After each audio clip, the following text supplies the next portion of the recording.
YouTube के दर्शकों को प्रणाम। दोस्तों, इस वीडियो का जो विषय है वो है सांख्यिकी का परिचय पार्ट 2 अर्थात introduction to statistics part 2। Previous video में मैं आपके साथ शेयर कर चुका हूं पार्ट 1। पार्ट 1 में हमने डेफिनेशन, उसका मीनिंग, उसकी टाइप्स और भारतीय पर्सपेक्टिव में सांख्यिकी का उपयोग, जो कि उन्होंने बताया पीसी महालनोबिस साहब ने कि 300 बीसीई से पहले भी एडमिनिस्ट्रेटिव सांख्यिकी का कितना भारत में प्रयोग होता था।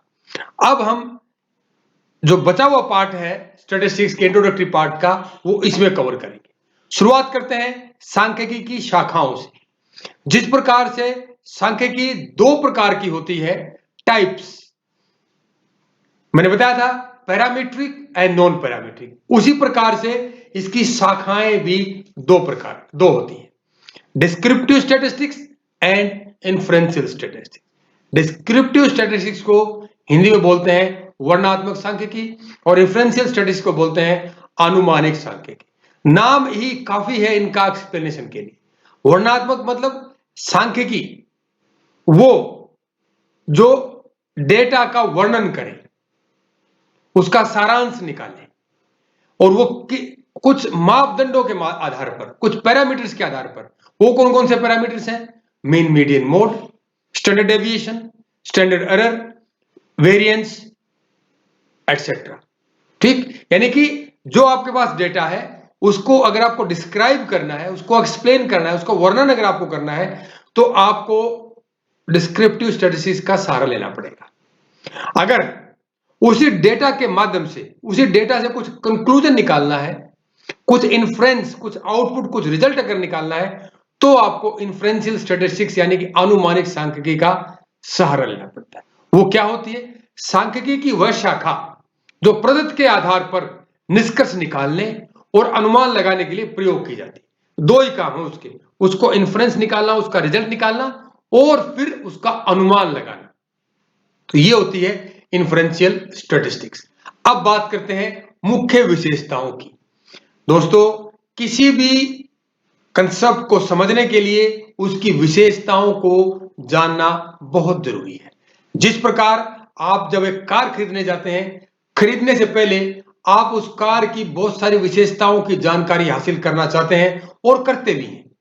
क्या उसका प्राइस होगा, किस प्रकार के उसके अंदर जो फीचर्स हैं वो होंगे, ये जो एयर कंडीशनर है वो कैसा होगा, उसके डक्ट आगे होंगे, पीछे होंगे, एयर बैग उसमें होंगे, या मतलब बहुत सारी विशेषताओं की आप जानकारी रखते हैं।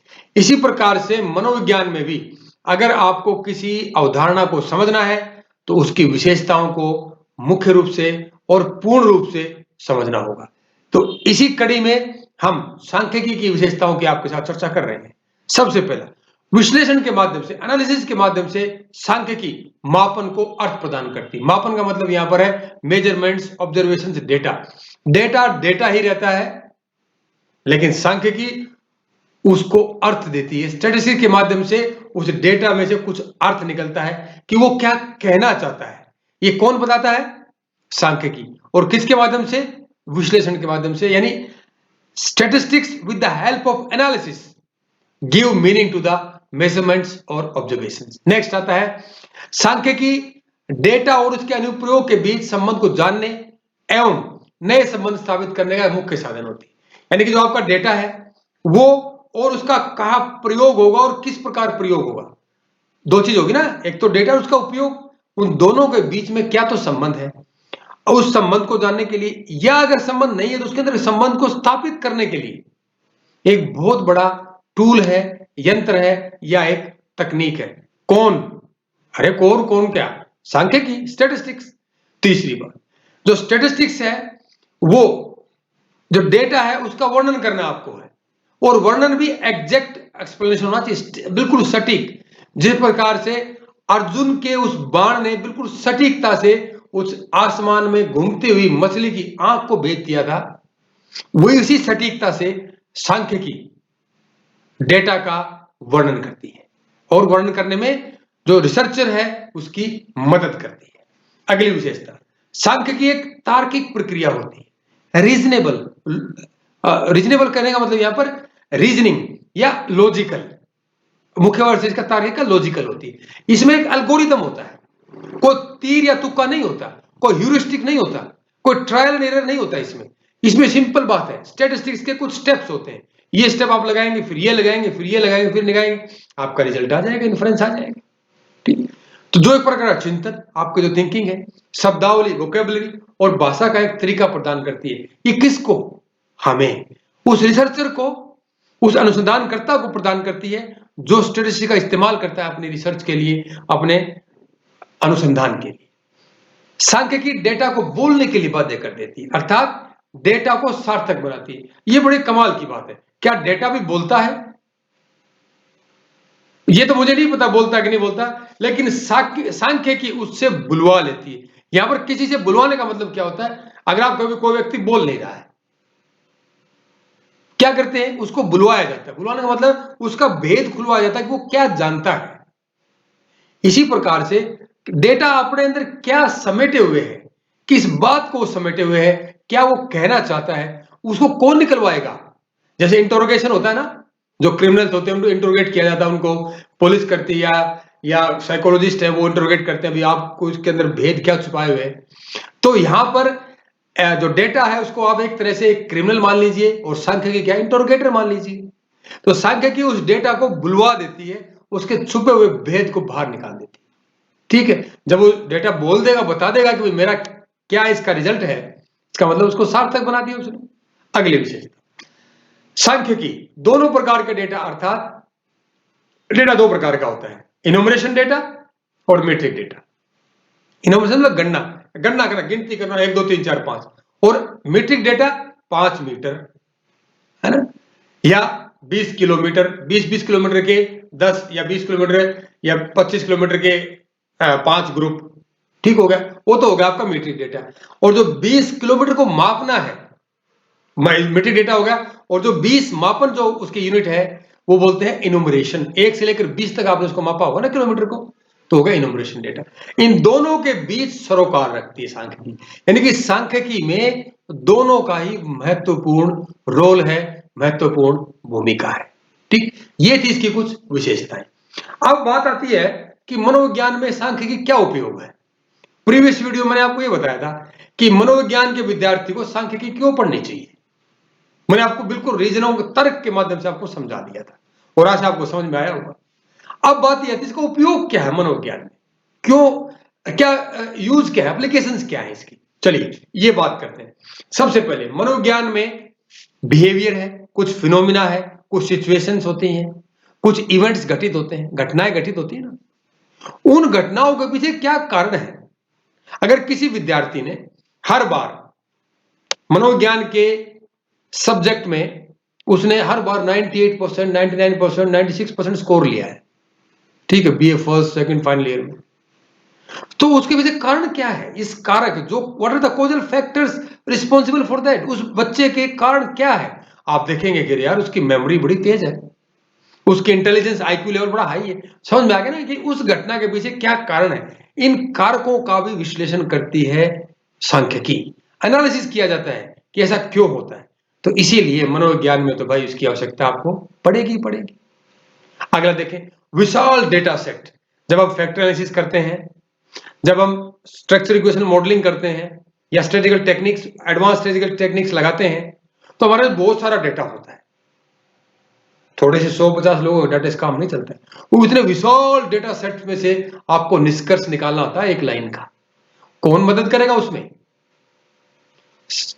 सांख्यिकी ही करेगी, स्टैटिस्टिक्स करेगी, कोई और नहीं करेगा। ठीक, तीसरी बात, व्यक्तियों और या समूहों के बीच तुलना करना। इंडिविजुअल है उनके आपस में कंपेयर करना, किस इंडिविजुअल में कौन सा वेरिएबल का अंतर है, दो समूह उनमें कंपेयर करना, इन सब की तुलना करना कौन करेगा भाई? हम रिसर्चर करेगा। किसके माध्यम से? स्टैटिस्टिक्स के माध्यम से, सांख्यिकी की बहुत सारी तकनीक है उनके माध्यम। अगली विशेषता है, अगले उपयोग इसका, मापे गए चरों के बीच संबंध का पता लगाना या स्थापित करना। दो वेरिएबल्स हैं, दो से दो अधिक वेरिएबल्स हैं, उनके बीच में क्या संबंध है, उस संबंध का पता लगाना, या अगर संबंध नहीं है तो एक संबंध स्थापित करना, एक रिलेशन, एक कोरिलेशन एस्टेब्लिश करना। क्यों? क्योंकि प्रेडिक्शन है ना, मनोविज्ञान में जब एक्सपेरिमेंट हम करते हैं लैब में, तो प्रेडिक्शन करते हैं, भविष्यवाणी करते हैं। उस समय हमें वेरिएबल्स के बीच में कोरिलेशन की आवश्यकता होती है, उनका कॉजल फैक्टर्स जानने की आवश्यकता होती है। वो सब कौन इन आवश्यकताओं को पूरी करता है? सांख्यिकी, स्टैटिस्टिक्स। फिर भविष्य में होने वाली घटनाओं के बारे में भविष्यवाणी करना। ये क्या जरूरत है इसकी? आप मनोविज्ञान के विद्यार्थी हैं और मनोविज्ञान एक विज्ञान की एक शाखा है, तो विज्ञान का सबसे बड़ा रोल है भविष्यवाणी करना, प्रेडिक्ट करना, कोई भी इवेंट की, किसी भी घटना की भविष्यवाणी करना। तो जब मनोविज्ञान विज्ञान है तो प्रेडिक्शन तो करना ही करना उसको, कि किस स्थिति में ये व्यक्ति कैसा बिहेवियर करेगा, वो पहले से बता दिया जाता है। यही तो खूबी है विज्ञान की। और उसमें जब आपको प्रेडिक्शन करना है तो आपको किसी न किसी तकनीक का सहारा लेना पड़ेगा, और वो भी साइंटिफिक होनी चाहिए। और वो तकनीक आपके पास है स्टैटिस्टिक्स, सांख्यिकी। और छठा उपयोग, सचेत निर्णय लेने में सहायक, यानी कि इन्फॉर्म्ड डिसीजन लेने में। अब कई बार बच्चों को प्रश्न समझ में नहीं आता कि इन्फॉर्म्ड डिसीजन क्या होते हैं। फॉर एग्जाम्पल मैं आपको बताता हूं, आप जा रहे हैं बाइक से या कार से, आप जा रहे हैं, आगे एक चौराहा आ गया इस प्रकार से, ना कोई बोर्ड लगा हुआ, अब आपको कहीं जाना है, अपने लक्ष्य की तरफ बढ़ना है, तो अब आप सॉरी, आप किस रास्ते पे मुड़ेंगे? अब आसपास कोई व्यक्ति भी नहीं है, आपका जीपीएस भी नहीं चल रहा, नेट भी नहीं चल रहा, तो आप किस रास्ते की तरफ मुड़ेंगे? आप कहें चलो यार इधर से ट्रैफिक ज्यादा जा रहा है, इधर मुड़ लेते हैं। ऐसा फैसला सचेत निर्णय नहीं कहा जाएगा, इन्फॉर्म डिसीजन नहीं कहा जाएगा। उस स्थिति में क्या करना होगा आपको? आप रुके वहां, वेट करें, कोई गाड़ी आए उसको रुकवाएं, उससे पूछें, वो बता दें सूचना, भाई ये रोड इधर जाएगा, ये इधर जाएगा और ये इधर जाएगा, आपको जहां जाना वहां चले जाइए, तब आप फैसला लेंगे। वो फैसला होता है इन्फॉर्म डिसीजन। तो इस प्रकार से स्टैटिस्टिक्स भी मनोविज्ञान में इन्फॉर्म्ड डिसीजन लेने में बहुत ही महत्वपूर्ण भूमिका निभाती है।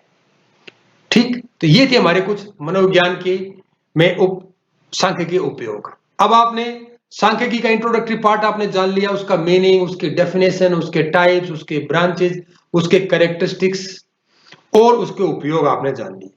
इतना जब आपने जान लिया तो आप स्टैटिस्टिक्स को उपयोग करोगे ही करोगे। अब आप यूजी के स्टूडेंट्स हैं, फिर आप पीजी के हो जाएंगे, फिर पीएचडी रिसर्च भी करेंगे आप, तो स्टैटिस्टिक्स का उपयोग करेंगे।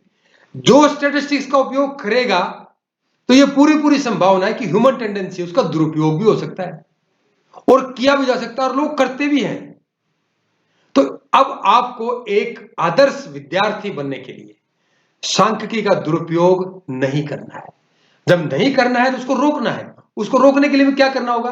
निम्नलिखित 3 बातों का आपको ध्यान में रखना होगा। सबसे पहली बात, सांख्यिकी द्वारा निकाले गए परिणामों एवं अनुमानों की सावधानीपूर्ण व्याख्या करना। व्याख्या, यहां पर व्याख्या की बात कर रहा हूं, इंटरप्रिटेशन की। बिल्कुल आपको 100% करेक्ट इंटरप्रिटेशन करना ही होगा। अगर आपने करेक्ट इंटरप्रिटेशन नहीं किया है तो वो बहुत घातक साबित हो सकता है। फॉर एग्जाम्पल, आपने किसी बच्चे की आईक्यू नापी, उसकी आईक्यू आ गई 110, और आपने गलती से 110 को ये इंटरप्रेट कर दिया कि वो बिलो एवरेज है। अब आप उसके पेरेंट्स को, उसके टीचर्स को या उसको भी ये अगर आप बताएंगे कि यार उसकी तो आईक्यू बिलो एवरेज है, उस बच्चे के दिमाग में ये परमानेंटली बैठ जाएगा कि जो एवरेज जो बच्चे हैं मैं तो उनसे भी नीचे गया गुजरा हूं। और आप समझ सकते हैं कि एक जिंदगी खराब हो सकती है इससे। एक जिंदगी के साथ साथ उसका परिवार परेशानी में आ सकता है, उसके टीचर्स, उसके आसपास के लोग, तो कितना खतरनाक साबित हो सकता है ये। तो ये मैं जोर देकर कह रहा हूं कि आपको इस बात पर पूरा ध्यान रखना है कि जो रिजल्ट्स आते हैं, जो इन्फ्लुएंसेस आते हैं, उनका जो व्याख्या इंटरप्रिटेशन है वो बहुत सावधानीपूर्ण करनी पड़ती है। गिलफोर्ड एंड फ्रैक्टर ये कहते हैं कि गलत व्याख्या व्यर्थ प्रयासों से बदतर होती है। आपने जो कोई प्रयास किया ना और वो प्रयास आपका व्यर्थ गया, वो भी ठीक है गलत व्याख्या से। ठीक, तो ये ध्यान देने होगी एक बात। दूसरी बात, किसी भी सांख्यिकी तकनीक जैसे कोरिलेशन हो गया, अनोवा, मल्टीपल रिग्रेशन, अनकोवा, मनोवा, जो भी बहुत सारी टेक्निक, जो ये टेस्ट हैं, ये वाले टेस्ट जब रिसर्चर किसी डेटा पर लगाता है तो उससे पहले उसको ये डेटा प्रोफाइलिंग करने की बहुत जरूरत होती है। डेटा प्रोफाइलिंग क्या होता है? डेटा के बारे में पूर्ण रूप से जानना कि आप जो टेस्ट लगाने जा रहे हैं, क्या आपका डेटा उस टेस्ट की जो अजम्पशंस हैं उनको फुलफिल करता है? ये बात जानना बहुत जरूरी है। जब आपका डेटा उन अजम्पशंस को फुलफिल नहीं करता है और आपने वो टेक्निक लगा दी, तो क्या वो खाक इंटरप्रिटेशन क्या रिजल्ट देगा और रिजल्ट कितने कामयाब होंगे? समझ आई बात आपको? So it's very very important, ये ध्यान देना है कि आपका जो डेटा है वो आपकी जिस टेक्निक को आप लगाने जा रहे हो, जिस टेस्ट को आप लगाने जा रहे हो, क्या वो उस टेस्ट की अजम्पशंस को फुलफिल करता है? तभी आप लगा सकते हैं ना, ये बात। तीसरी और एक और महत्वपूर्ण बात ये, तीसरी बात ये है कि जो भी डेटा से जो रिजल्ट आपके पास आता है, उस रिजल्ट का हमें सामान्यीकरण करने में, जनरलाइजेशन करने में बड़ी सावधानी बरतनी होती है। आपने एक 400 आदमी के सैंपल पर, 300 आदमी के सैंपल पर कोई डेटा लिया, उसका आपने रिजल्ट निकाल लिया, क्या उसी रिजल्ट को आप 10 करोड़ की जनसंख्या पर लागू कर सकते हो? आप नहीं। आप कहो कि भाई नहीं, मेरा ये रिजल्ट आया है, इसका मतलब यही होना चाहिए, सभी के लिए सत्य है। ये बहुत सारे रिसर्चर जल्दबाजी में कर जाते हैं। तो ये तीसरी इंपॉर्टेंट महत्वपूर्ण बात ये है ध्यान देने वाली, कि हमें किसी भी रिजल्ट का सामान्यीकरण बचने से पहले, उसके निष्कर्षों के आधार पर सामान्यीकरण करने से पहले पूर्ण रूप से बचना चाहिए। हमें यह कहना चाहिए कि हमने जो रिजल्ट निकाला है इस पॉपुलेशन पर निकाला है और इस सैंपल पर निकाला है, हो सकता है उस पॉपुलेशन पर ये इफेक्टिव हो, लेकिन आप क्लियर ये नहीं कह सकते कि होगा, क्योंकि आपने केवल सैंपल पर निकाला है। ये 3 ध्यान देने के बाद अब हम बात करेंगे, तो सांख्यिकी आप उपयोग करेंगे, उसके कुछ सामान्य शब्द होते हैं, कुछ जनरल वर्ड्स होते हैं जो उसके अंदर उपयोग किए जाते हैं। सबसे पहली बात, इनोमरेशन डेटा। ये क्या है? गणना करने योग्य प्रदत्त, वह डेटा जिसकी गणना की जा सके, काउंट किया जा सके, इसे इनोमरेट किया जा सके, एवं फिर उसको आवृत्तियों में परिवर्तित नहीं, फ्रीक्वेंसी में उसको कन्वर्ट किया जा सके या ट्रांसफॉर्म किया जा सके। अगला शब्द है मीट्रिक डेटा या मापन, मेजरमेंट्स या ऑब्जर्वेशन। ऐसा डेटा जो मापन या परिमाण से प्राप्त किया जा सके, किसी माप कर, मेजर करके हम जो को डेटा प्राप्त करते हैं उसे हम मीट्रिक डेटा या मापन कहते हैं।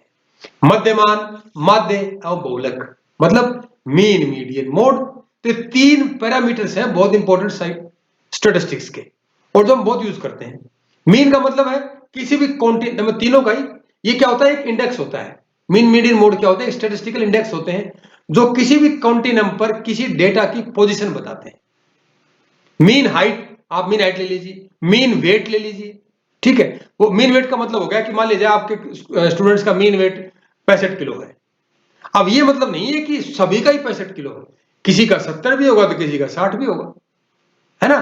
तो मीन मतलब ये हो गया। ऐसे मीडियन, मीडियन का मतलब आधा, आधा डेट मीडियम से पहले, आधा मीडियन के बाद। तो जैसे मीडियन सैलरी निकालते हैं, ये अंदाजा लगाने के लिए कि इस एरिया में, इस कंपनी में कितनी सैलरी मिलती होगी लोगों को, मीन सैलरी नहीं निकालते वहां पर। मीन सैलरी तो बहुत हो जाएगी, क्योंकि मान लिया जाए किसी एक कलर को 15,000 मिलती है और उसका जो चीफ है उसको 2 लाख मिलती है। अब निकालना है 2 का मीन क्या होगा, 2,15,000 का मतलब क्या होगा, 1,07,500 होगी। इसका मतलब मीन सैलरी ये होगी, इसका मतलब कलर को भी मिलती है। तो सैलरी में कभी मीन नहीं निकलता, मीडियन निकाला जाता है, मीडियन सैलरी निकालते हैं, ठीक हो गया। बहुलक मतलब मोड, मोड का इस्तेमाल होता है गारमेंट फैक्ट्रीज में, जूते बनाने की फैक्ट्रीज में, क्योंकि वो ये जानना चाहते हैं कि किस प्रकार के, किस साइज के जूते सब ज्यादा बिकते हैं। पुरुषों में 7 और 8 बिकते हैं, महिलाओं में 5 और 6 बिकते हैं। तो उसी साइज के जूते वो सब ज्यादा बनाते हैं। कैसे पता चला उनको? उन्होंने डेटा कलेक्ट किया, फिर उसका मोड निकाला। मोड का मतलब वो डेटा जो बार बार आता हो, तो इससे उन्होंने उसका इस्तेमाल कर लिया। देखिए आपके जीवन में तीनों चीजें बहुत महत्वपूर्ण है, मीन, मीडियन और मोड। समझ में आ गया आपको? और ये स्टैटिस्टिक्स में जब भी आप इसको पढ़ेंगे हमेशा इसका इस्तेमाल होगा। अब देखिए स्टैंडर्ड डेविएशन। अब स्टैंडर्ड डेविएशन क्या चीज है? जो इंडिविजुअल होते हैं या कोई डेटा का एक समूह होता है, उसमें विचलन की मात्रा कितनी है, उस मात्रा का एक इंडिकेटर होता है स्टैंडर्ड डेविएशन। आपको ज्यादा टेंशन लेने की जरूरत नहीं है अभी इसमें, क्योंकि एसडी आपके सेकंड ईयर के 4th सेमेस्टर में आएगा।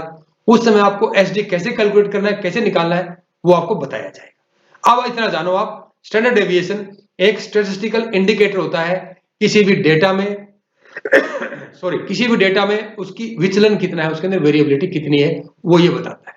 फिर आता है सहसंबंध गुणांक, कोरिलेशन कोफिशिएंट।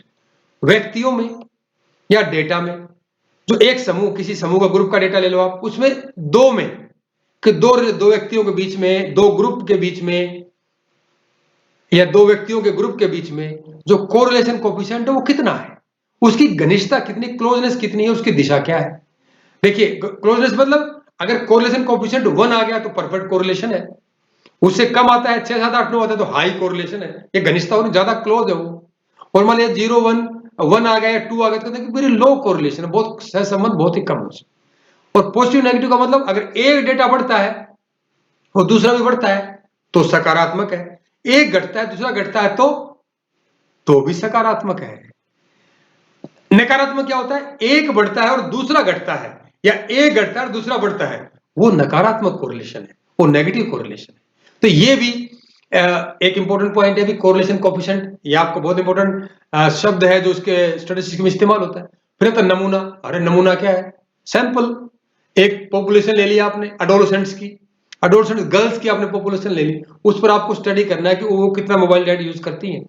तो जो पूरे, अब ऐसा तो नहीं कि पूरी इंडिया की जितनी भी एडोलेसेंट गर्ल्स हैं, 13 साल से लेकर 18 साल की जितनी भी लड़कियां हैं, सबका डेटा लेने लग जाओगे, 10 बार जन्म लेना पड़ेगा आपको, और जब तक आपका एक का डेटा लेगा वो लड़कियां डेट हुई मिलेगी।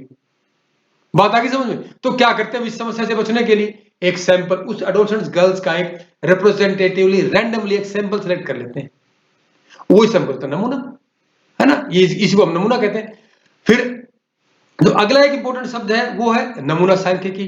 जो आपने सैंपल लिया है, अब वो सैंपल जिस जनसंख्या से आपने लिया है, क्या उसको वो रिप्रेजेंट करता है, क्या उसका प्रतिनिधित्व करता है, ये कैसे पता चलेगा भाई, अरे सैंपलिंग स्टैटिस्टिक लगाएंगे हम, उसी के माध्यम से हमें ये पता चलेगा कि that sample is whether representing the population of interest और नॉट। ठीक हो गया। तो ये होती है आपकी नमूना सांख्यिकी, सैंपलिंग स्टैटिस्टिक्स। एक होता है मानक त्रुटि, स्टैंडर्ड एरर। ये क्या होता है, ये जैसे स्टैंडर्ड डेविएशन की तरह भी एक इंडिकेटर होता है, एक सूचकांक होता है जो हमें इस निष्कर्ष पर पहुंचाता है कि नमूना संभाव्यता, सैंपलिंग प्रोबेबिलिटी से प्राप्त आंकड़े उस मूल्य से कितने भिन्न है जो हम संपूर्ण जनसंख्या को मापने के बाद प्राप्त करते हैं। ये तो टेक्निकल बात होगी, आपको बताता हूं। मान लिया जाए आपने एडोलेसेंट गर्ल्स की एकेडमिक अचीवमेंट मापनी है पूरे इंडिया की, क्या करोगे आप, जाहिर सी बात सैंपल लोगे, उस सैंपल पे आपने एकेडमिक अचीवमेंट का टेस्ट लगाया, उनका आपने ले लिया, ठीक हो गया। अब अगर हम पूरी जनसंख्या का, पूरी इंडिया की एडोलेसेंट गर्ल्स का एकेडमिक अचीवमेंट निकालते तो क्या वो जो हमने 300 बच्चों पे निकाला उसका बराबर आता हो, सर्टेनली नोट, क्योंकि वो तो एक सैंपल लिया आपने 300 का, वो ज्यादा संख्या है, ठीक है। तो उन दोनों के बीच का अंतर, अर्थात सैंपल में 300 बच्चों का जो आपने एकेडमिक अचीवमेंट निकाला वो एक रिजल्ट आया वो, और एक पूरी जनसंख्या का रिजल्ट आया वो, उन दोनों जनसंख्या वाले में से, इसमें से दोनों का अगर डिफरेंस जो आता है उसको हम मानक त्रुटि कहते हैं, स्टैंडर्ड एरर कहते हैं। और ये निकालना जरूरी होता है क्योंकि गलतियां होती ही होती है जब आप सैंपलिंग लेते हैं, ठीक। और अंतिम बात, जनसंख्या। अरे जनसंख्या क्या है, वही पूरी एडोलेसेंट गर्ल्स क्या है, एक जनसंख्या ही है जहां से आपने नमूना लिया, फिर उसका आपने डेटा कलेक्ट किया, उसका मीन मीडियन मोड निकाला, स्टैंडर्ड डेविएशन निकाला, सैंपलिंग स्टैटिस्टिक निकाली, स्टैंडर्ड एरर निकाल लिया, उसकी फ्रीक्वेंसीज आपने बना ली, तो वही तो जनसंख्या है। समझ में आ गया। व्यक्तियों या डेटा का अच्छी तरह से परिभाषित एक समूह। अच्छी तरह से परिभाषित का मतलब ये हो गया, हमने कहा ना कि हमने एक लड़कियों का सैंपल लिया, अरे लड़कियों मतलब क्या है, ये अच्छी तरह परिभाषित हम कहेंगे हमने केवल स्कूल गोइंग एडोलेसेंट गर्ल्स का सैंपल लिया। अब देखो परिभाषित करते हैं ना, वो लड़कियां जो स्कूल जाती हैं और एडोलेसेंट हैं, उन्हीं का हमने डेटा लिया, तो ये होता है जनसंख्या। तो दोस्तों ये थी मेरे जो स्टैटिस्टिक्स का इंट्रोडक्टरी पार्ट का, इंट्रोडक्शन टू स्टैटिस्टिक्स पार्ट 2। ये मेरे रेफरेंसेस, इनको आप क्रॉस चेक कर सकते हैं, इसको पढ़ सकते हैं। मेरी एक सलाह आपके साथ कि जो किताबें इसमें गिलफोर्ड और गैरेट की जो 2 किताबें हैं जो स्टैटिस्टिक्स की, ये समझ लो कि नींव है, बेसिक स्टैटिस्टिक्स आपको जाननी है तो ये किताबें आपको जरूर पढ़नी चाहिए। दोस्तों जो अगली हमारी वीडियो होगी वो होगी आवृत्ति वितरण, यानी कि फ्रीक्वेंसी डिस्ट्रीब्यूशन। दोस्तों वीडियो कैसी लगी आपको, अगर इसमें कुछ अगर अच्छी लगती है, अगर बात समझ में आई जो मैं समझाना चाह रहा हूं, तो इसको औरों के साथ शेयर करें और लोगों को बताएं। अगर इसमें कुछ कमी लगती है तो आप मुझे बता सकते हैं। कैसे बताएंगे, मेरी कमेंट बॉक्स में लिख सकते हैं या मुझे ईमेल कर सकते हैं। मेरी ईमेल है vamasujit@yahoo.com। दोस्तों इस वीडियो को ध्यान से सुनने के लिए, इस कंसेप्ट को समझने के लिए और इतना अपना कीमती समय मुझे देने के लिए आपका बहुत बहुत धन्यवाद।